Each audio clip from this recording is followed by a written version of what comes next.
Welcome to the Whiskey Vault. Rex, Daniel, and whiskey and things. Well, it's not. It's kind of sort of whiskey. Vaguely.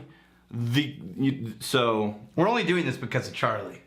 Damn you, Charlie. No, there have been a couple of people who requested we try this one out. Okay, too. so this may be the first thing that wasn't strictly whiskey, but technically whiskey. Technically whiskey. We'll see. We're okay with that.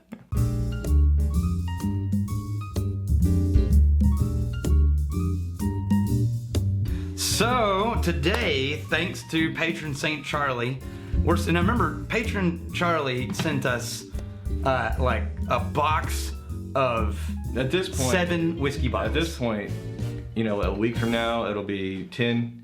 Then a month from now, he sent us 50 whiskeys. Yeah. Next year, this legend. I caught a fish. It was this big. Patron saint of whiskey. Okay, now this one. Hold on. Charlie Haig. Thank you, Charlie Haig. Oh, the Charlie Harwood. magnificent- Yeah. Harwood? Charlie Haig. No. In his email to me, it finishes at Charlie Harwood, but in his YouTube, The precedent username, has been set. Precedent Charlie Haig. Charlie G. Haig, you magnificent bastard.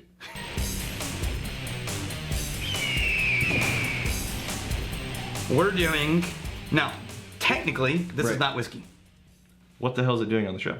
Look at the bottle. What does it say on the bottle? Distilled from rice and pure mountain water from Kumamoto. Yeah, look at the name on the front. Kumamoto, Japan, aged in barrels for 3 years. Kikori, the whiskey product of Japan. Ooh, I like that. Oh, label. whiskey product of Japan, Yeah, right? a whiskey Now, product of Japan. here's the thing. Can y'all see that label in there? It's a cool label. Yeah. It's the story of a folk hero in written in Japanese. I knew that because I could read Japanese. So technically, this is shochu, which is a Japanese rice-based alcohol. Most of the time, shochu is more around the 20s in alcohol percentage. How is it different from sake? Sake? You know, I'm not entirely certain. I need to research that more. I just haven't done a ton. All I know is what shochu is because I did research that. Now, the reason they did age this in barrels for 3 years. They aged, Right? They aged some sake. They aged this in barrels for 3 years, and they distilled it up to 41% alcohol, 82 proof. Now, the reason they're able to call it whiskey is because in the U.S., there is no legal definition for shochu. And so they were able to say this meets the requirements of what the Americans call whiskey. Is whiskey just the catch-all name for, I don't know. Yeah, basically. Did it touch wood? It was Fine. made from a grain, yes. It was aged in wood, yes. And then there's a middle requirement, which is, does it generally have the characteristics associated with whiskey? Well, and that's the one that Japan said, yeah, it meets that, and that's the one that's sort of up for grabs. Characteristics in terms of smell and flavor? Mm-hmm. No. It's nice. I mean, I like sake, but... now, why would they not call it shochu? Because I don't know what it is. Exactly. Yeah. Exactly. They know if they marketed this as a bottle of shochu in America, no one's going to buy it. But if they market it as a Japanese rice whiskey, with the Japanese whiskey craze being what it is, So this is kind they'd of... probably sell it. This is a little annoying for me because Japanese whiskey is getting a tremendous amount of traction, and if somebody saw this on the shelf, They would think it's another they would Japanese think this whiskey. is Japanese whiskey, and if they hadn't tried anything before, they're going to be like, oh, wow, whiskey is a lot like sake. Yeah. No, this is nothing like Yamazaki or Hibiki like we were doing. No, it's closer to sake, just a little bit of a... Now, I am getting more of the oak notes, but you know what this reminds me of is an oak-aged Chardonnay. Like a heavily oaked Chardonnay. Yeah, I can see that. And Chardonnay, that's not the fruity one, is it? No. Okay. No, I think that's Pinot Grigio. Yeah, is more of a there's light no one. fruit in here. It's like, it's just some sweetness, the faintest amount of oak. And if you've had sake, then you've had 80% of this. Right. Yeah, which I like sake. Yeah, this is, now, you know what this would be a good experiment with? If I want whiskey, I don't want this. But This would be a great thing to order with sushi. sure. Because it's light. Yeah. It's got a little more punch to it, so it can handle the fatty fish foods. And I'll bet it could stand up really well. Mr. Greaves, I taste beer for a living. Ah, Mr. Greaves. And I smell the crook of my elbow. Oh yeah, that thing to kind of reset your nose. Yes, he also does that. And congrats on 10,000. I like dark rum in coffee. Oh, how come I didn't think of that? Preferably 100% proof when I can get it. So here's the thing about rum is I don't really know much about rum. I've hated rum most of my life because I was always poured the rum. So what's funny is I've heard people say the same thing about whiskey. Oh, I hate whiskey. What'd you have? Yeah. Oh, someone gave me a Fireball. A Fireball. It's like, oh, well, okay, so yeah. So most of my life. But then you say, do you like Crown Royal? Yeah. I love Yeah, Crown it's Royal. like, well, that's a whiskey. Yeah. So for most of my life, when I was handed a rum, it was some rum drink, or it was like that coconut rum from, Right. you know, just horrible stuff. And then one day I'm at a cigar shop, and there's a rep for a Zacapa, Okay. I've heard of this. Yeah. 23-year-old Guatemalan rum made Cuban style sugarcane. Yeah. Right? And he was like, you want to try some rum? I'm like, no, thanks. I don't like rum. Right. And he goes, no, you should try this anyway. It's free. Yeah. I'm like, all right, fine. He poured it for me. Son of a bitch, if it wasn't unbelievably good. Well, no, and it didn't go perfectly with a cigar. I'm very curious to try some rum now. I have Ron Zacapa in my office. I know. Now, but here's the disappointing thing, Mr. Greaves. I have not explored further. rum and coffee. Even though I discovered I liked the rum, good rum, I never went beyond that and tried other rums. Never.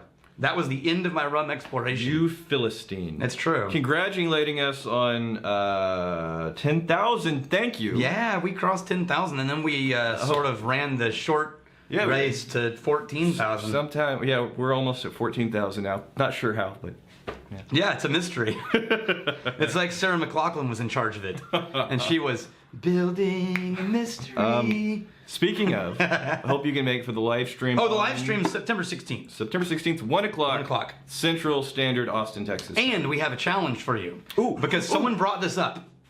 Okay. They said, hey, we're all going to be on the live stream watching. Right. Why shouldn't you let us know the whiskeys ahead of time? Yes. So we can drink together. Yes. So what's our plan, Rex? And this is another opportunity, because it was a lot of fun, crowdsourcing recommendations from you guys. Right? Yes. The top 10 beginner whiskeys. Linked up here. This is the recommendations from everybody in the channel. We collated all the results here. And if you know somebody that's interested in getting into whiskey, send them this video. The next one, for the live stream, we want your recommendations down in the comments for the top 5 big brands that everybody should try. Yeah, and that are accessible, that are widely accessible. Yes. Right, you can't pick one of your top 5s just because you like it, but you know that you live next to the damn distillery, and no one else in the world will ever be able to get their hands on this. Right. They have to be whiskeys that you think are worth it, Right. and you're pretty confident most of our viewers could get a bottle. Right, because oftentimes, like, the big names out there, they're big because they just have a tremendous amount of marketing dollars. But everybody has some big names that, you know, that's some good stuff. That's actually a good one. They got a lot of distribution, and those are the whiskeys that we want to try September 16th. Yeah, the top 5, we will drink them together Right. on the live stream. And if it happens to turn into top 10 or 20, we'll drink those with you too. And then we'll never forget to turn off the live stream. The live stream will last 18 hours because we just fall asleep vomit and coming down the side. Oh, it's disgusting. Yeah, all right. So in the comments, We will record the live stream and keep it posted. So if you actually can't make the live stream, then you'll still be able to watch it. Yeah. If you can't make the live stream, put your question for the live stream in the comments, and we'll go ahead and read it and answer it during the live stream so that once you get back to watch it, Sure. you still got to have something discussed. Honestly, the way live streams work, if we get over 100 people, I'm going to be blown away. Yeah, that's why we need you to give us questions to work with ahead of time. But in case it's like 3 people. No. It's going to be Charlie. No. It's going to be it'll be so painful. us. Like, so we're here. What's up? So, How you doing? hey man, why don't we just turn this into a Skype call because this is not working. All right. Hey, you know what I want to compare this to? One, is there a Japanese whiskey that we didn't compare in the PewDiePie video?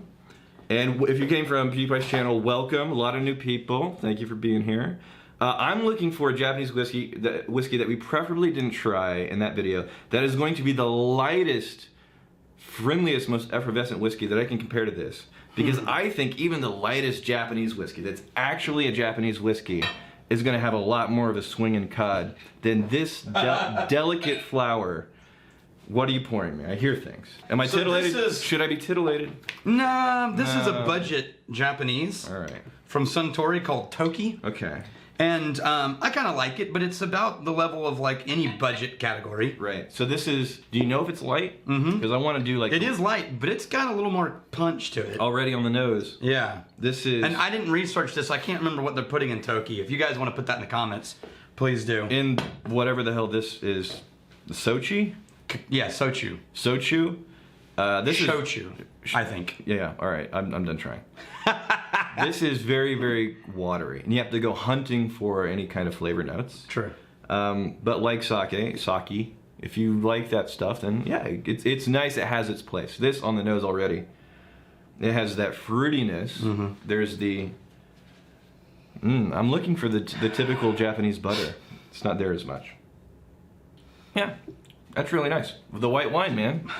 It's the white fruity wine. That one's just so much more character. Ooh, and I am getting some wood notes in there. Yeah, I'm getting more of the barrel. Yeah, more so than I typically get from a Japanese whiskey. Mm-hmm. All right. Us and U.S. another paratrooper. Us another paratrooper. Oost and no their paratrooper. Just another paratrooper. Because Where's the accidentally J? I left the J out. What the hell's wrong with you? Banter. I'm on a whiskey diet. I've lost 3 days already. I can't believe I tried so hard on the name. And that's what I'm rewarded That's with. what you're rewarded with. Wisdom for wizards. Sorry to go back in time so far for a video comment, but I just thought of this while watching this episode. Daniel, I'm sure you're at least somewhat familiar with all the exotic wood Yes. guitars. They come in a lot of different woods are prized aesthetically for their grain, but also the tone they impart on the guitar. In the whiskey world, why do they only seem to find oak casks? With the wood variety of wood options out there, is there a particular reason oak is the most prominent? Have people experimented in the past with different types of wood and come up with poor results? Tell us all about the wood knowledge you have. Tell us all about the wood. You are experienced with wood. Yes. You know your way around. Yes, I do. No, so here's the thing about oak is that there's no one reason alone. There's a whole lot of different influences that resulted in oak being dominant. Number one, oak is common. Across the world, oak is common, and so it's much easier to get to, and it's easy to work with. It's not a hardwood, it's pliable. It's got the right cellulose structure for allowing the liquids to breathe in and out of the wood, right? A really dense hardwood, it's not gonna breathe. And so it's going to take a lot longer for the wood to have an impact on the liquid inside of it. Lignins, is that a thing? Yeah, it's a thing. Lignins. And so those are all the reasons why oak. Now, it doesn't have to be American oak. You got French limousine oak. You got, right? There's all different kinds of oak. American oak is most common in the whiskey industry right now for two reasons. One, American whiskey laws around bourbon require that they age in new oak.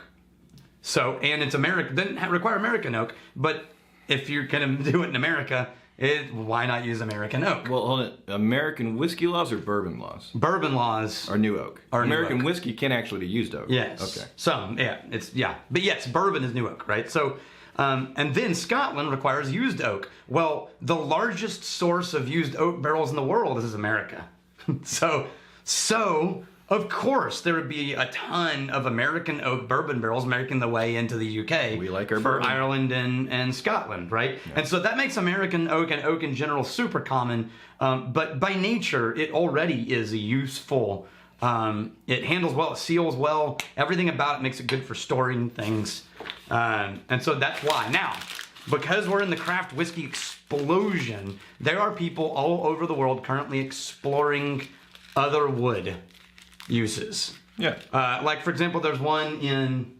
You trying to balance it? Let's see how long it... Like Emily Post. Posture. There's one in Cleveland... He's doing it. ...using black cherry He's wood. doing it. And... Oh. Easy. Easy, Tiger. There's one, and I can't find it because I really hate it. It's really down It's low. somewhere over here. Yeah. It's really down low. But it's Cleveland's black cherry fast aged whiskey. They're using a black cherry wood. I was doing good at that. Yeah. Wonderful. Anyway, so yeah, That's why, if that helps. Suntory Toki, pear. You prefer that? Yeah. Okay. Pear and apple. This is just a little bit too light and invisible for me. Yeah, it is pretty light. With and sushi, invisible. with sushi all day. The more I drink this, the sweeter it gets. Really? It keeps getting more and more candy. Pear and apple, and oils that really stay with you, so that fruit note clings for quite a while. All right. I Show think for the that live does it. stream. And thank you for almost 14,000 subs, you Yes. magnificent bastards. So here's to fighting, stealing, and drinking. If you fight, may you fight for a friend. If you steal, may you steal a lover's heart. And if you drink, may you drink with us. Hey, thanks for hanging out with us in the Whiskey Vault. Don't forget to throw in a like, hit that subscribe button on the bottom right, and drop a question or comment down below.